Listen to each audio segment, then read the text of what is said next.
Әйел 40 жыл бойы күйеуінің жағдайын жасап келді. Күн сайын оның көңілінен шығу үшін тамақты күйеуінің талғамына сай дайындайды. Ол күйеуіне асты ұсынып, аузы суланып қалса сүртіп беретін. Үйде күйеуі хандай, ал өзі құл сияқты. Ол құлша еңбек етті, бірақ бұл күйеуіне де аздық етті. Ол күн сайын мас болып келетін, кейде тіпті әйелін мазақтап, бір тиын таппайсың, үйде жайылып жатасың деп намысына тиетін. Бәрі Айманның 90 жастағы анасы қайтыс болған күні өзгереді. Айман енді тек өз өмірі үшін өмір сүру керек екендігін ұқты. Бұл хабарды естіген құрбылары үндеместен туған ауылына келіп, үй жинасып көмектеседі. Түнде күйеуі ұйықтап жатқанда Айман чемоданын жинап, 40 жыл тұрған үйіне үн-түнсіз шығып кетті. Келесі күні күйеуі оянып, "Айман, су әкел!"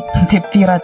Дәл бір қызметшіге сөйлегендей. Ал Айман ол кезде ауылдағы есікті тозған бір ферманың ішінде ұйықтап жатқан болатын. Үй ескі болғанымен бұл оның тұрмысқа шыққалы алғаш рет тыныш әрі тәтті ұйқысы. Ешкім оны ұрыспайды, ешкім тұр демейді, ол қалағанынша ұйықтайды. Көп ұзамай Жазира есімді құрбысы Айманды іздеп фермаға келеді. Айман әлі ұйықтап жатқан еді. Сол кезде Айманның қызы қоңырау шалып, анасының қайда кеткендігін сұрайды. Жазира: "Апаң үйден кетті. Ол енді әкеңмен бірге тұрғысы келмейді" деп жауап береді. Сосын Айманның жанына жатты да оны сипалап, жақсылап демал деді. Түске таман үйде Айманның 2 қызы келеді. Олар анасына реніш білдіреді. "Қыздары, бұл жаста ажырасамыз деп бізді күлкіге қалдырасыз. Біз үшін бұл ұят нәрсе" деді. Бірақ Айман үндемеді. Қыздары кеткесін Айман жұмыртқадан құймақ пісіріп құрбыларымен бірге отырып жеді. Күйеуі тамақ пісіре алмаған соң қызы үйге келіп тамақ әзірлеп беріп әкесіне: "Барып шешеммен сөйлес" деді. Ал әкесі бір айдай қалмай өзі қайтып келеді. Келесі күні ол Айманның құрбыларына